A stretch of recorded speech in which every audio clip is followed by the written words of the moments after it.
Muy buenos días, buenas tardes, buenas noches a toda esa gente que siempre está conectado con IQ Volleyball TV, tu canal de las categorías menores favoritos aquí en Puerto Rico y en toda Latinoamérica. Hoy, ya usted lo vio ahí en el título, otro más de la serie. Yo creo que esta serie es como de colocadores elite, no sé, pero sobre todo es una serie en donde estamos hablando sobre las cosas que pasan fuera de la cancha para todos estos jugadores que son, la mayoría de ellos, las personas a quien nuestros jóvenes están buscando imitar y emular. Sin lugar a dudas, esto es un episodio trascendental donde hablamos sobre muchas cosas. De nuevo, hablamos sobre la vida dentro de la cancha, pero también fuera de ella. Así que usted no se puede perder lo que va a hablar hoy. Uno de los grandes competidores, capitán de la selección de los Estados Unidos, pero también ganador de medallas olímpicas, del VNL nos va a hablar también, y un poquito de lo que hay por ahí también en clubes. Así que recibamos con un fuerte aplauso a Mr. Captain, Micah Christenson. Welcome. Nice to have you here. Yeah, thanks for having me. It's great. It's been a pleasure to have you here, an honor. Obviously, IQ Volleyball TV is focusing on trying to inspire the young kids with the stories of these you guys that are role models for most of these kids. And for us, it's a great pleasure to have you here. How do you feel? You're currently working out, right? Because you were kind of getting settled for the next competition with the national team. Yeah, currently I'm at our kind of training center right now. So sorry for the background noise. So good. But yeah, we're in the middle of our training block, the grind to get ready for the NORCECA tournament that's coming up in 1 week, and then eventually the Olympic qualifier that's coming up in the end of September, and where we're really trying to get our peak performance at to hopefully qualify for these Olympics. So we're working hard. You're catching us at a time where we're exhausted. It's good. It's good. I've catch a couple of you guys during this week, and I know that it's very hard work. And we're gonna be talking a little bit about the hard work that takes on to get to the Olympics, but also win medals at the Olympics. And so let's speak a little bit. Well, going a little bit, doing rewind and going back to your childhood. How do you start playing volleyball? I know that both of your parents were athletes, but how do you started playing volleyball? Yeah, I mean, I started playing kind of just around the house. I think my mom was a volleyball player in college. My dad was a basketball player in college, who eventually learned how to play volleyball because my mom played volleyball. So that's how that works. You got to impress the girl. He had to. Yeah, exactly. Got to impress the girl. So I always had a ball around. I was always playing basketball, kicking a ball around, or playing volleyball. There's balloons all over the house. I think that's a great way for kids to start. That's how my kids are playing now, and then graduating to beach balls is what we call it. I don't know, in Hawaii we call them parkour volleyball. They're playing parkour volleyball. Oh my gosh, it's just with the balloons. Yeah, it's chaos. Yeah, chaos in the house. Just don't let it touch the floor. And so that's been fun, but that's kind of how I got started, like with the idea of volleyball. And then I'd go and watch my mom's, like, I don't know, women's league games that she was playing in, and then I would pepper on the side with my dad. But I never really got started into like organized volleyball. Yeah, let's say serious organized volleyball until I was like 13 years old. I started like club ball. And so before that, it was just, peppering with my parents, some friends, but I don't even know if I had like volleyball friends. I was playing basketball for that time. Seriously, I was like the only sport I was really serious that serious about was basketball. And so at 13, I joined a club volleyball team for the first time, and that's when my eyes were open to kind of the seriousness and the actual sport of volleyball. Did you, like, when you were growing up, did you ever thought about volleyball being like a profession for you? Like you said when you were growing up, hey, I can do this for a living. No, never. I mean, Not until, I mean, the first volleyball I saw that was outside of like my little bubble of volleyball that I would go to play games on the weekend was the 2008 Olympics. And I was watching the '08 Olympics when our team won the gold. And I was like, I want to do that. Like, I want to go to the Olympics and do that. That's what I want to do. I was not aware that they were playing professional volleyball and making a living from it. I just thought that that's, my thoughts didn't go past USA team, Olympics, winning a gold medal. So that was kind of the first inspiration. And then, I mean, even through college, I didn't even know that. Or the beginning part of my career in college, I didn't really know that there was like professional volleyball. And so I had an idea of it, but I never really knew anything about it. I still didn't, like, even for the first part of my professional career, I knew nobody in terms of like legends of the game, all that, guys that have been there, done that before me. I had no idea. So I was just soaking it all in my first couple of years playing pro.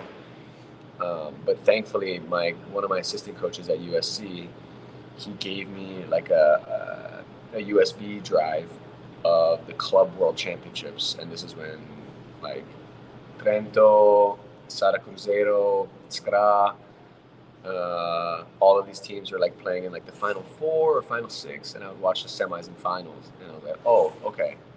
This is international. These are these guys. Professional volleyball. And so that's when I really started to dive in. And then I was watching YouTube when there weren't a whole lot of games. Now there's like a gazillion games on YouTube. Tons of it, yeah. So now kids have access to that. And that's one of my like bigger encouragements to kids is like, dude, just watch volleyball, watch high level volleyball. Because you got it. And so that's kind of how I fell in love with learning the game and learning the game at the highest level and the intricacies of it. Great. You come from Hawaii, and obviously Hawaii is well known for volleyball and also beach volleyball. And how does that mix of having a lot of volleyball and having a lot of good volleyball help you to develop into a good volleyball player? Like playing Hawaii, how that help? I think it's super important in my development. I think Hawaii is a place that everybody's very passionate about volleyball.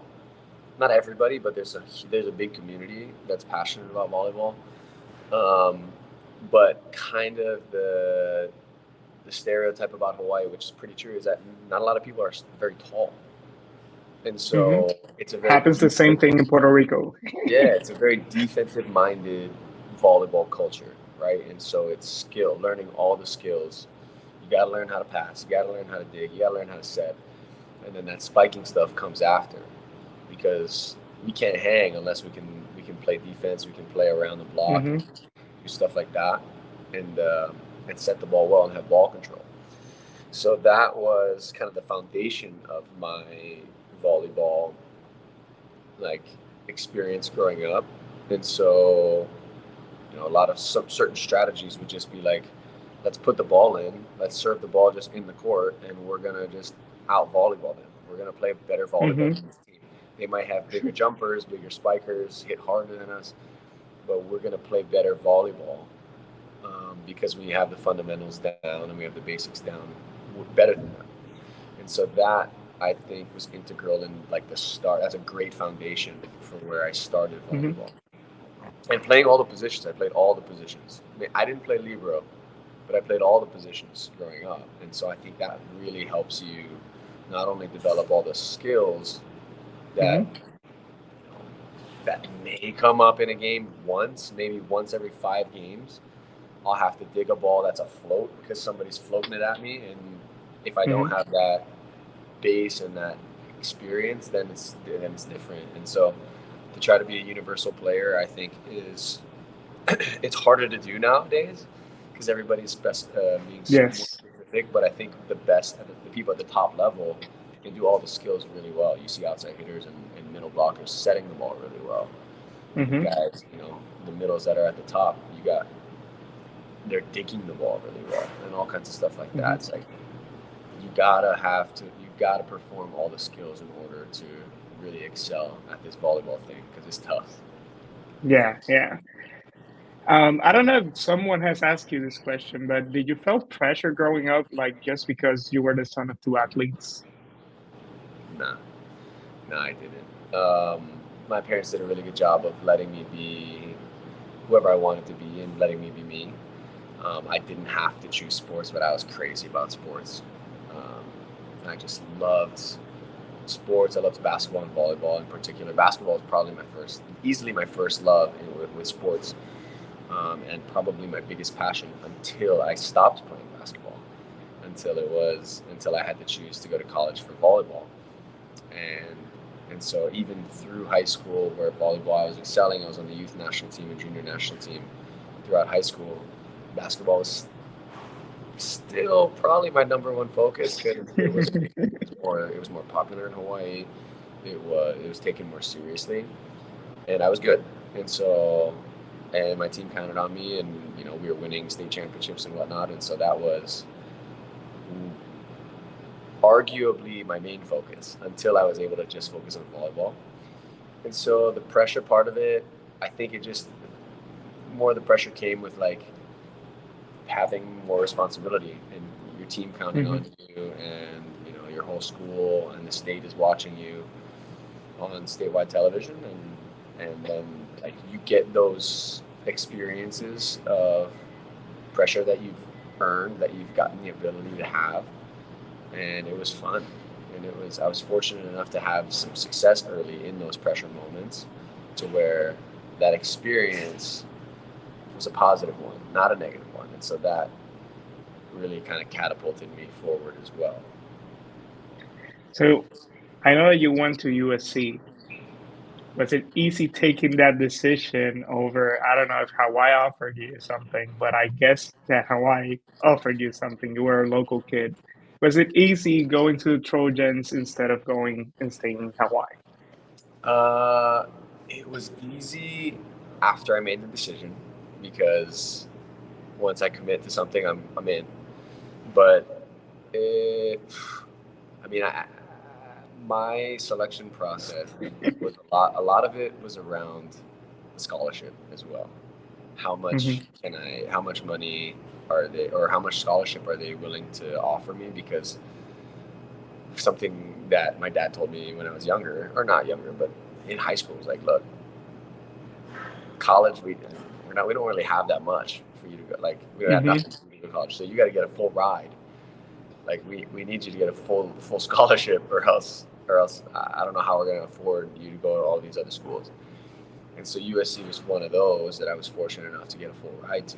And so it really made the selection quite small. There was USC and Santa Barbara were the two that I was kind of selecting from. Um, Two beautiful campuses. Beautiful. And Hawaii, obviously incredible. I think at the time their program wasn't very good, so they Hmm. weren't very strong men's volleyball wise at the time. And so I never really considered them as like a serious contender.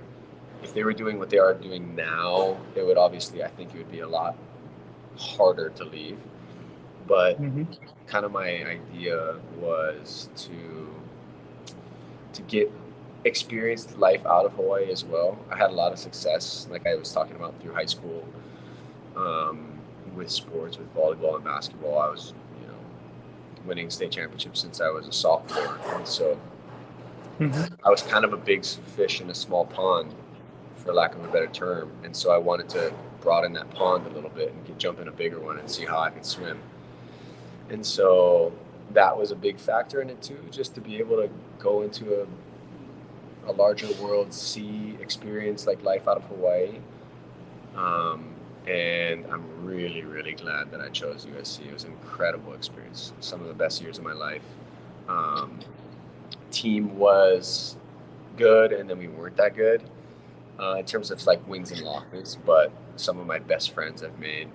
One of them is Puerto Rican, who we text a lot, and we still keep in contact. What is it? 8 years out now, which is pretty rare. So made some of my best friends.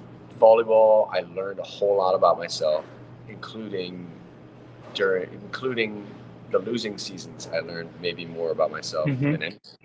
And so that was a great experience as well, even though it wasn't surrounded by success. If you were not a volleyball player, what would you have done? Played basketball. I had opportunities, a decent amount of opportunities to play basketball in college as well. So I had to choose, and USC was one of the top schools at the time. Like, they were going to national championships, Final Fours all the time. So I was like, okay, here we go. Let's just keep it going. And we kept You played with John Henry, right? John Henry was there when you were there? Yes. Yeah. He was there. Gosh, I think he was there for 2 years of mine, maybe just one. But yeah. So Nice. I mean, we had a lot of fun. We had a great team culture, but never. I mean, we did pretty well, but we never won a national championship. So that's kind of the end goal. But we did well. Also a shout out to one of the legends of the USC Trojans, Juanchi Figueroa. He's a good friend of mine and head coach of Cal State LA. So yes, yeah, he's shout still out there. to Juanchi. Shout out Lunchy. Yeah. He's always watching this interview, so I'm quite sure that he's gonna watch this one. Shout out. My guy. Did you ever, like, when you were kind of in that struggle trying to define if you were gonna be a basketball player, volleyball player, choosing where to go, did you ever consider like retiring at some time because of, I don't know, the tough decisions that you had to make, or even through those tough years in USC where you guys weren't winning? Did you ever consider retiring? No, I never considered that. I always thought it was kind of a speed bump on the way to where I was going. It was definitely hard, very hard, at certain times, and a lot of times athletes, we measure our worth and success based on the results on the court, and sometimes those results aren't what you want. Most of the time, those results on the court aren't what you want. Only one team wins every season, one team, and everyone else goes home sad. So I was lucky to have a base early in my faith, but to understand that my worth and my identity isn't based in volleyball, isn't based in the wins and losses and how I'm performing and how I serve this ball or set this ball.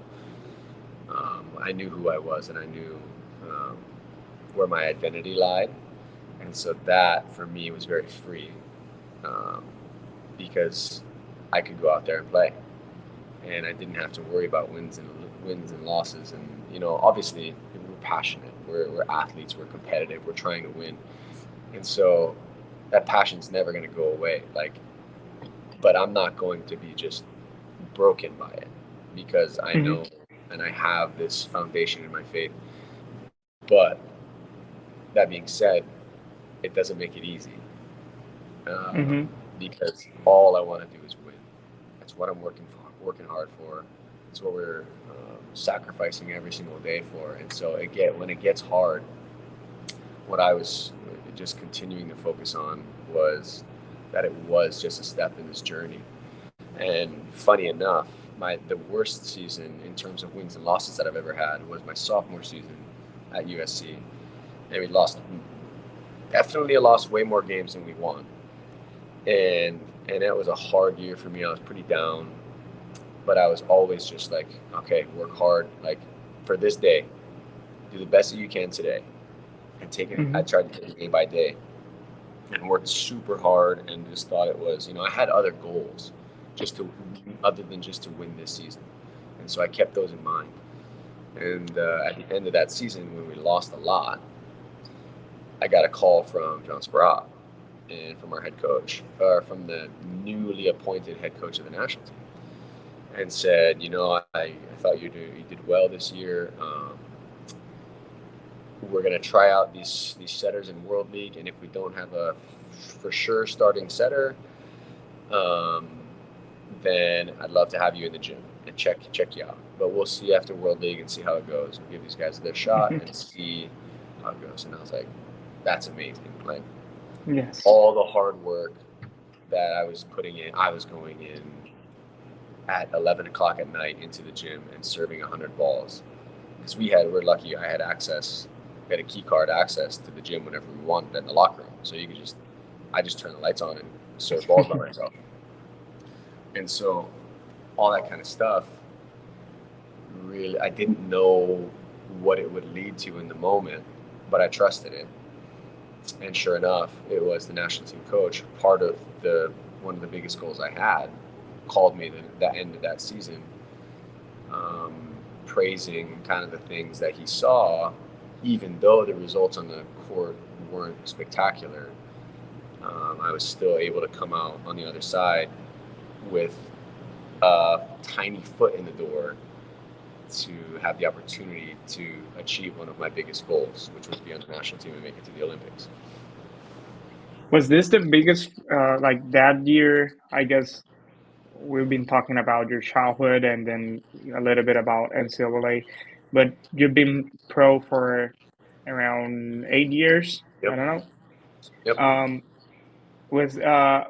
What has been your biggest moment, like, of frustration? Like, you had really bad results that you were not expecting, and how did that affected you in the emotional part of it?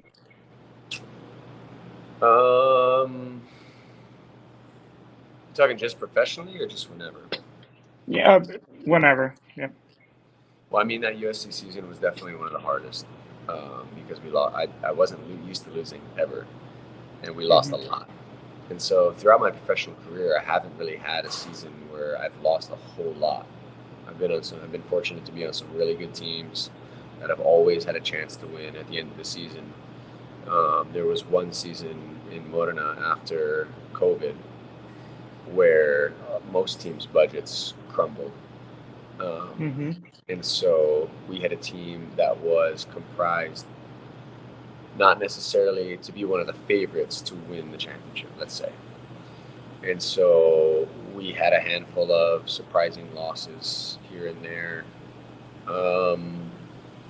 And I mean, when I first went overseas, when I first went to Lube after college, and I don't know how familiar you are with like the United States, like college mindset and all that kind of stuff, but like when you're playing college volleyball, your wins and losses don't affect your job. They don't. You don't get a president coming in and screaming at you when you lose. You just lose, and you don't lose money. You're not playing for a contract next season, so you're playing for fun. You're playing as hard as you can, but you're playing for your brothers on the side of you and your school, and you're playing for fun.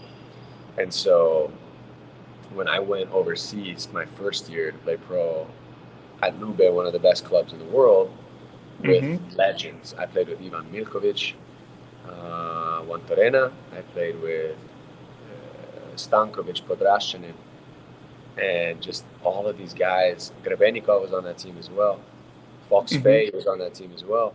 And so I'm like, okay, I'm around these dudes. Like, if we lose a game, it's on me. Like, that's my fault. Because I'm the new guy. You guys are legends, right? And so there's no way that I could have, like, it's got to be my fault because I'm the new guy on the block, right? And so that was a really hard year for me, and like mentally for the first couple months, because I'm coming in and I'm like, all right, let's do this, good attitude, work as hard as we can, and nothing can stop us. We're good. And then practices come and you lose a point, and then it's and you see, and I'm seeing this from my teammates. I'm seeing like this type of body language, kind of like understand that as professional volleyball. Also is different. Cultural stuff is so different. How they express. In Puerto Rico, it's the same thing. Expressing emotions is very usual, and then when you go out of Puerto Rico, you don't usually see that from other players. Well, yeah, especially in the United States, like that doesn't happen too much. It's a lot about being the best teammate you can be all the time. Mm-hmm. And so that was where I came from. And then going overseas to where it's this professional volleyball cutthroat culture of Mm-hmm. we need to win, and we need to win now, because we'll fire the coach Mm-hmm. in the middle of the season. Like, that's just the nature of the beast. And so when I went there, I was interpreting every bad interaction. I thought it was against me. I didn't speak the language, and so I thought that it was just like, oh man, like it's got to be my fault, and these guys are just piling it on me, even just in front of my face in a different language. Like they're probably talking about me because I'm screwing it up because we're losing. And it turns out we weren't losing. Like we won the regular season that year. We won the whole regular season, but at the same time, I felt like it was a failure because I thought that I needed to do everything perfect in order to satisfy these guys. And so for me, it was, we have our team psychologist on the USA team, and I was talking to her quite a bit throughout that season, especially that season, but still talked to her quite a bit. And it was a lot about, focusing on the things that I could control personally. And then that's it. And you don't have to worry about what someone else is thinking about you, or what you're even, because she was like, first of all, you're creating all of this stuff. Like, I guarantee you're not doing what distortions. Yes. And by the way, you guys are winning. Like, you guys are doing really well. You won the regular season. You made Champions League Final Four. Like, it's a pretty impressive thing for you to do in your first year in your career. But at the same time, I'm just like, dude, winning is the only thing. It's paramount. And so we put ourselves in a position to win. We didn't win that year, but we put ourselves in a good position to win, which is, it's a lot. It's just to have a chance to win is already really good. And so for me, that was easily the hardest year of my career in terms of mental, the fortitude that I had to have mentally to get through that, because it was just a culture shock in every sense of the word. Like actually going over there, like, and learning the Italian culture, learning the language, having different foods, having different training schedules and teammates, and the culture of professional volleyball. And so everything changed on me and flipped on my head. And the fans, you had to deal with the fans too. Yes, exactly. Tough fans when you were not home. Exactly. And so, like, nobody cares about men's volleyball that much in the United States. And so there are little pockets, but overall, you're not getting, and when you do get it, it's always positive, right? It's almost always positive stuff. And so for me, it was, I created way too many things in my head that were fantasies that weren't real. And then once I was able to get out of myself and out of my head and realize that I'm the best when I can compete and I can focus on volleyball. Don't worry about anybody else that's going on. Focus on yourself, and what's the best player that Micah Christenson can be. That's when you know that you've done a good job, and that's when you can measure. That's how you can measure your success. Did you do the best that you could do, and could you be the best individual player that you could be? And that includes being a great teammate. That includes working as hard as you can and supporting your teammates and trying to do the best that you can for them, because that's what you can control, and that's who Micah Christenson can be. You can't control the reactions of the fans, of your teammates, of how the ball bounces off of the block in a certain point. You can't control certain things like that, but you can control your reaction to that. You can control your response to your teammates and the effort that you're giving and the focus that you're giving. And so for me, that was really freeing as well, to be like, look, I'm just going to go be the best me that I can be. Because when I do that, that will help the team better than anything. If I'm, focusing on trying to do this and trying to be this for someone else and trying to be this player for someone else, when the best me is what they brought me here for, and then I can do my job the best when I can focus on my game. And that's not to be said like you can't. I don't want that to be mistaken as like I just want to focus on me being, I don't want to focus on anyone else. I don't want to, think about anyone and be. You can almost turn into like a selfish attitude if you think that way. Mm-hmm. But I want to clarify, like that means like the best me means the best teammate that I can be, and helping others and being available to others and serving others as a leader. I think a huge part of leadership is servanthood, is being a good servant. And so that, I still take that to heart in terms of how can I be the best me to help the team. But the best me can also mean getting out of myself to help others off the volleyball court and freeing myself up to compete when it's time to compete. And so it's been a long journey, and I have to credit a lot to our sports psychologist, Andrea Becker, on our national team. My father also has a degree in psychology, and so he played at a high level of basketball. And so to be able to have that base and have things ingrained in me from when I was younger was really special. And to be able to build on that and learn more about those foundations and apply that to my personal experiences was really helpful in my career. And I'm glad I got it done in my first year and didn't have to continue to find those struggles later. Sure. How does we've been talking a little bit about volleyball and your struggles, but how does life outside volleyball look like? Because I know you're a father and you're a father of 3, but then you also have to travel a lot and you play overseas. So how do you mix all those things and make that happen? And what are some of those struggles that you also have to face for being a professional volleyball player? Yeah, it's just busy. It's busy when I'm here with my family. It's my favorite thing that I could ever describe is like I'm here with my kids and my wife, that I'm able to be there and pick them up from school and play volleyball and in basketball in the backyard and do all those things. But it's busy. Like I don't get to go home and sit on the couch and stretch or just relax after a hard day of work. Like, well, I guess I could, but then I wouldn't feel good as a father if I'm not active in their lives and like physically playing with them and being with them and encouraging them to do things, to get out and do things, and to do things that are good for their health and good for their well-being as well. And so it's busy. Physically it's busy, mentally it's busy. There's a whole lot of more responsibilities when you're father of 3 kids.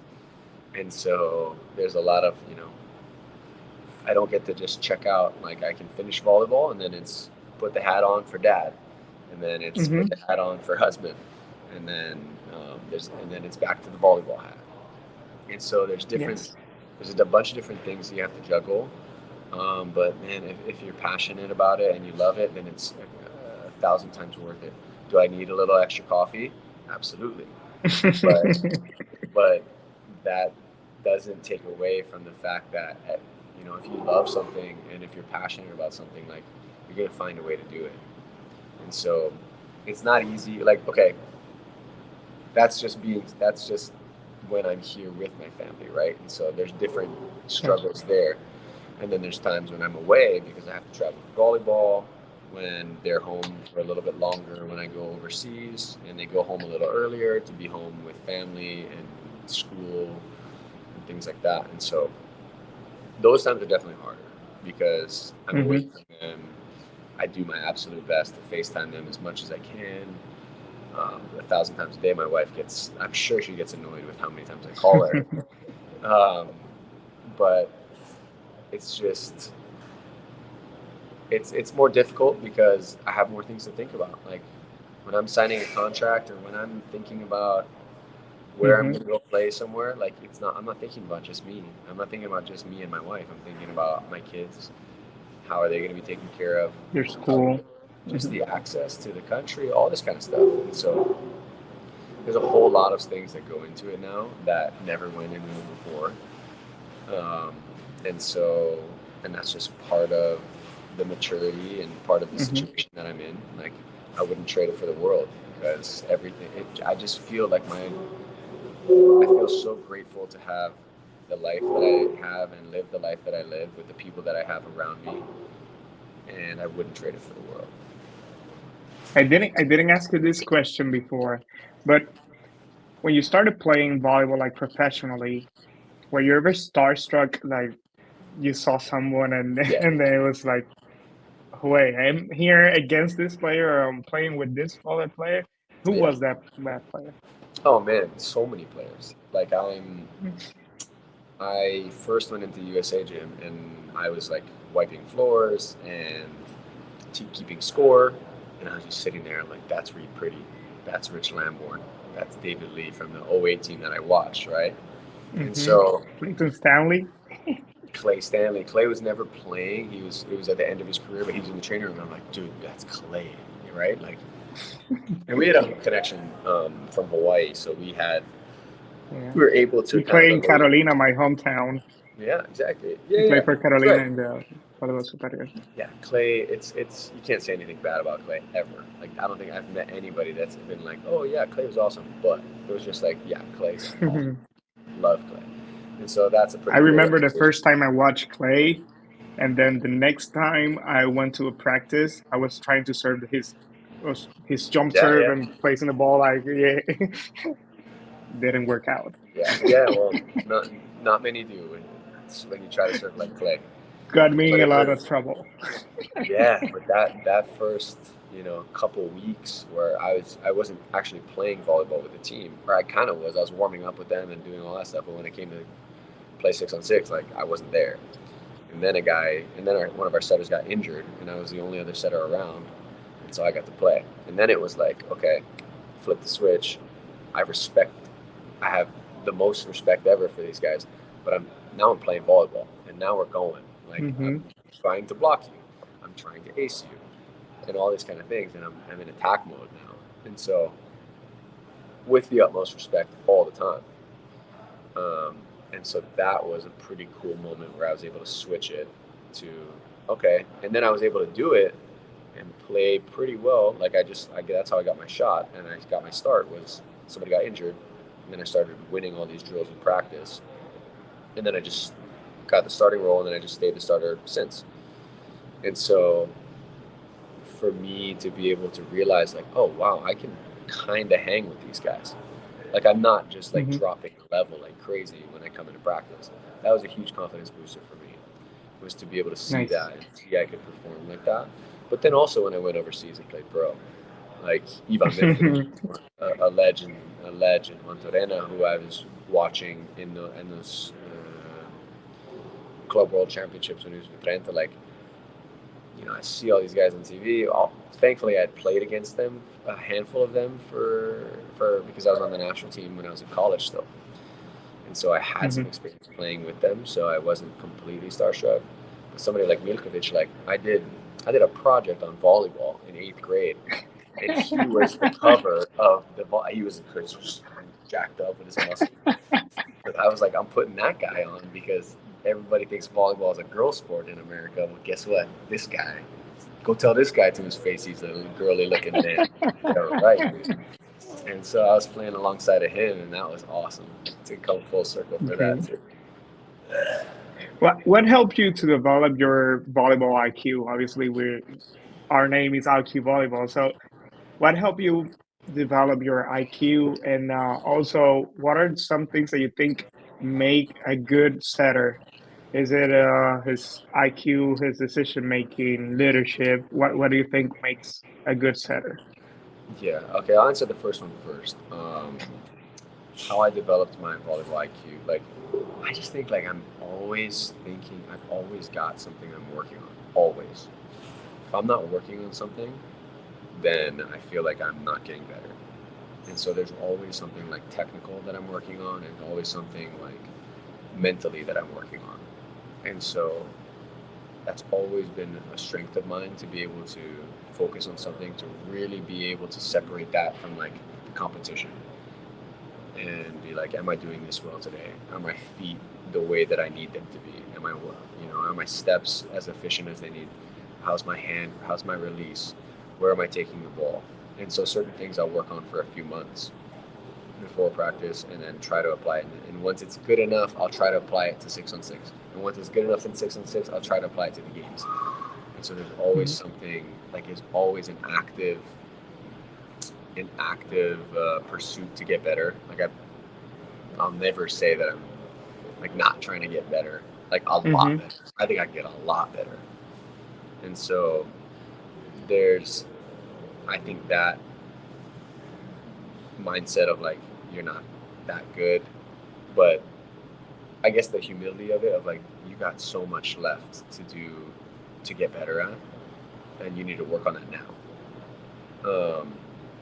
Because I've always been blessed with a good amount of confidence and self-confidence, so I'm able to kind of really take that for myself, because I'm confident in the fact that even if you take all of the stuff away and you give me a slippery volleyball and we're playing outside on a gravel court, I still think I'm going to beat you.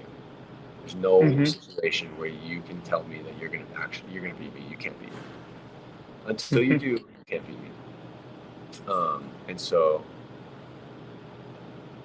in terms of volleyball IQ, I think just studying the game too. Like I was talking about earlier about watching volleyball. I love volleyball. So I'm watching volleyball all the time. I'm sitting at home watching the Italian league on my TV. I'm watching the Polish league. I'm watching the Turkish league, and all of these other games. Like I wake up in the morning with my kids really early, because they wake up early, and I'm turning on the women's volleyball matches that are in VNL, that are across the world, but they're on at 6 o'clock in the morning in the United States.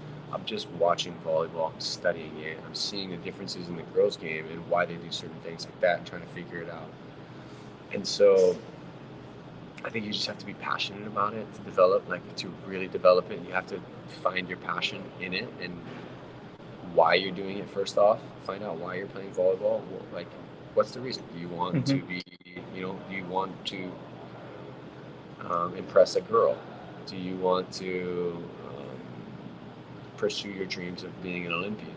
Do you want to just make as much money as you can?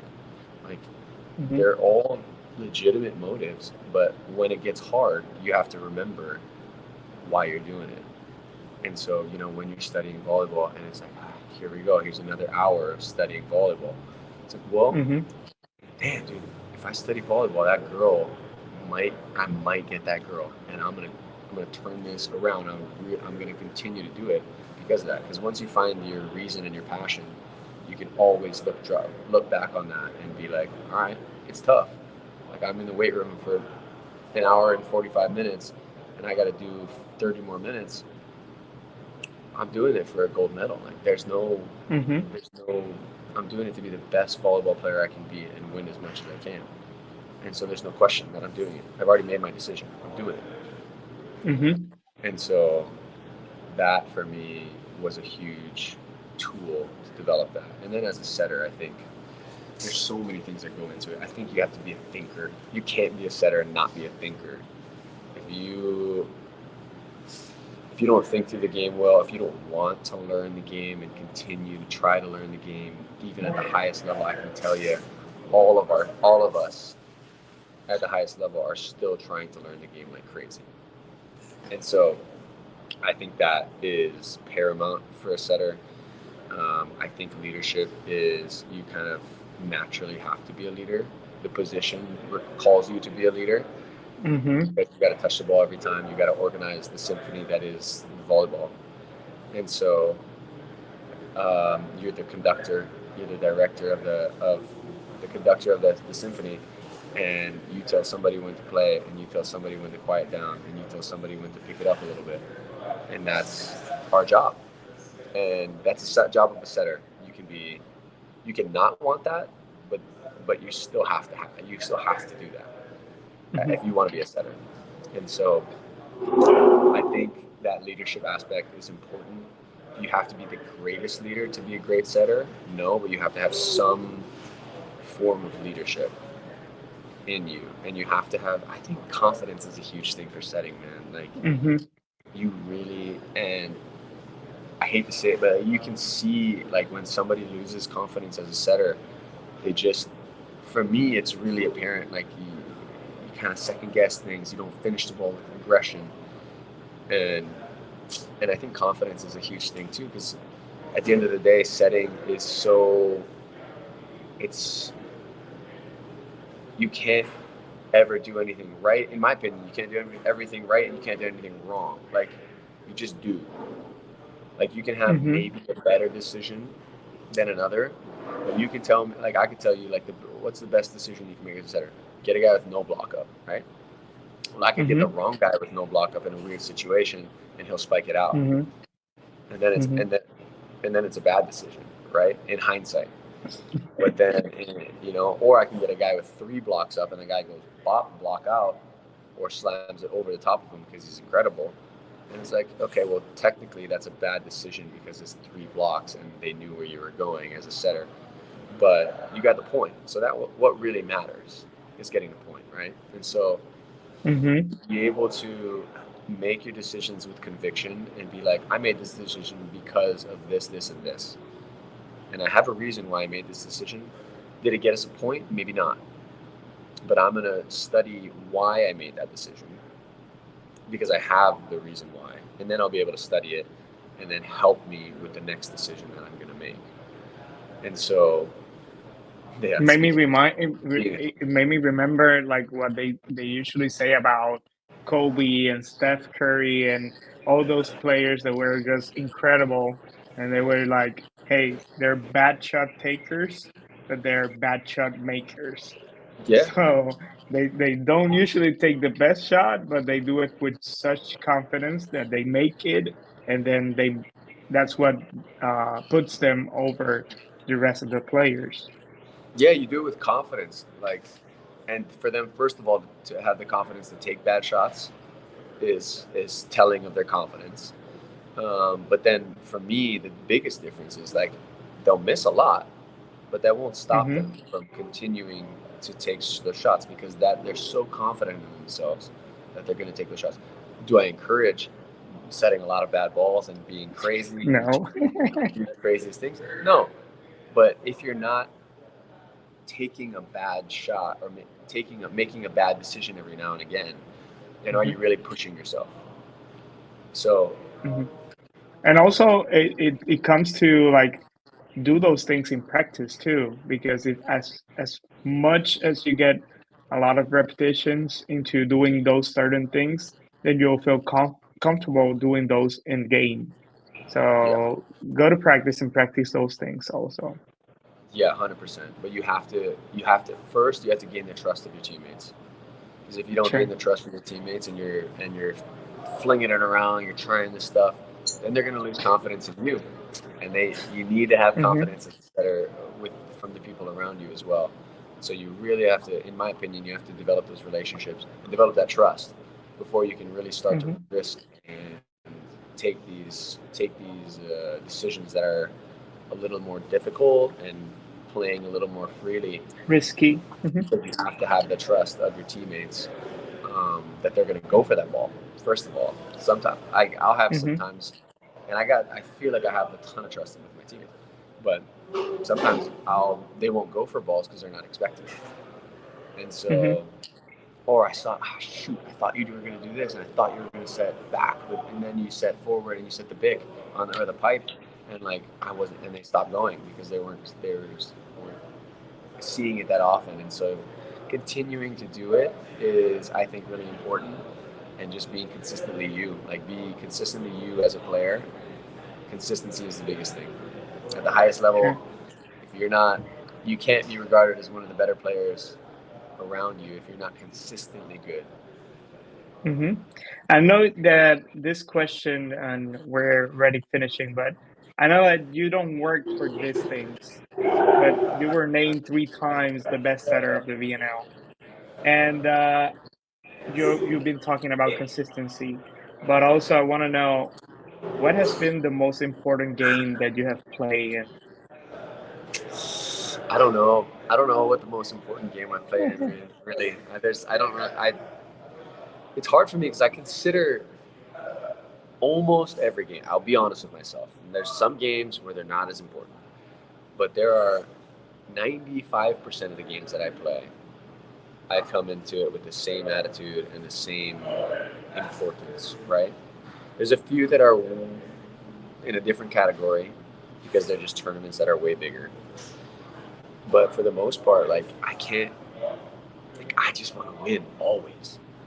Like, in practice, I'll get more pissed in practice sometimes than I do in the game because I want to win there. And so that's always for me. Like, there's huge games with huge implications and titles and medals and all this kind of stuff, which is great. But if I didn't put myself in that situation in practice, I'm not ready for that. For these quarterfinals, semifinals, finals, all this kind of stuff. And so for me, I just naturally am like this crazy competitor. And so I've been there, I've seen it, I felt it, because I don't want to lose this drill in practice right now.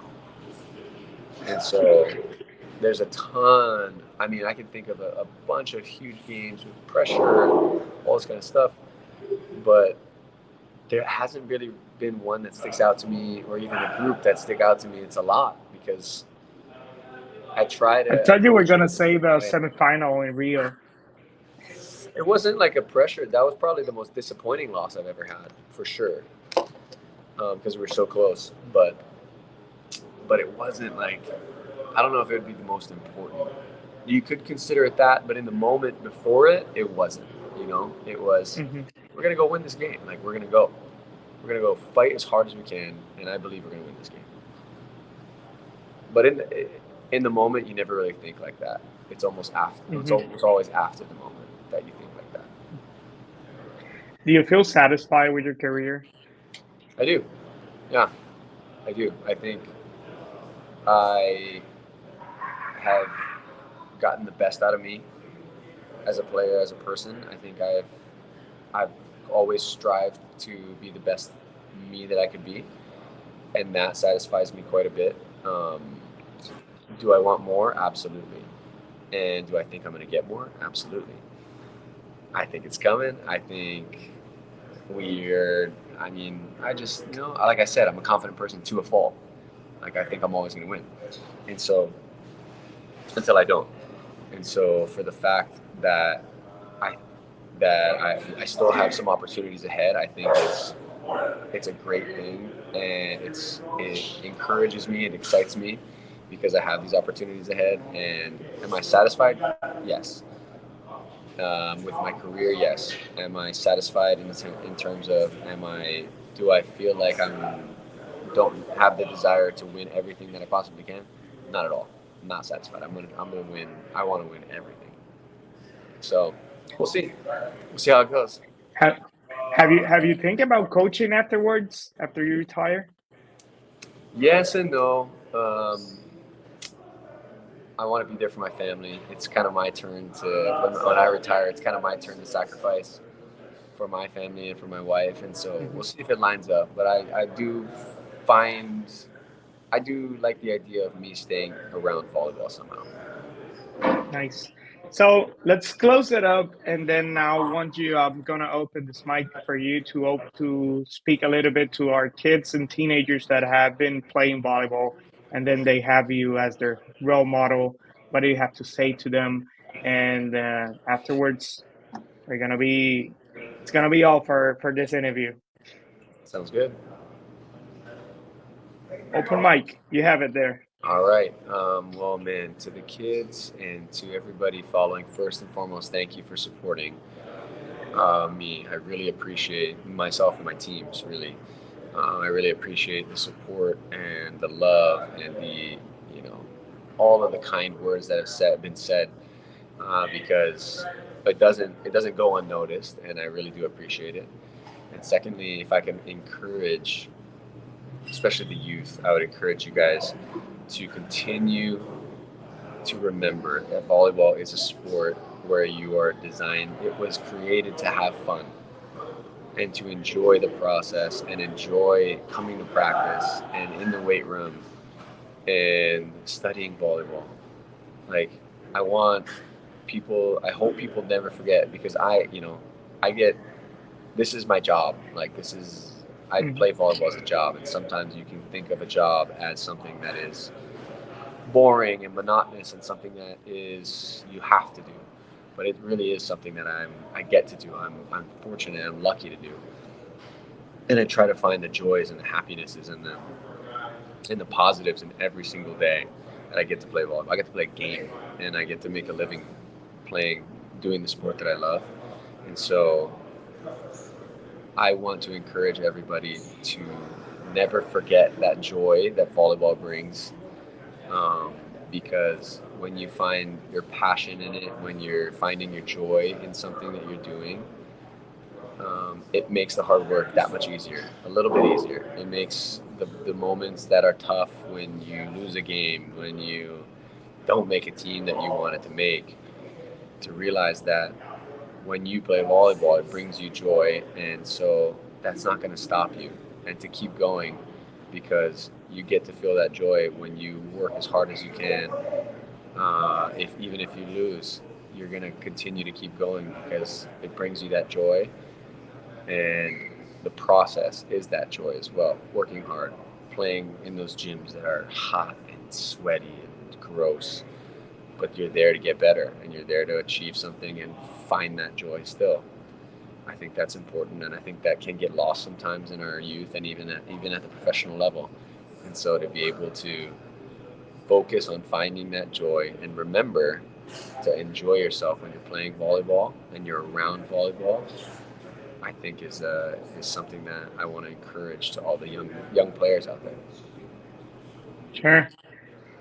Well, for us, it's been a great pleasure to have you here, and thank you for separating this time with us. And I know that you have a tough schedule coming up, so we're gonna leave you to keep on going to practice and doing your things. But again, it was a great honor to have you here, and hopefully we can meet up sometime.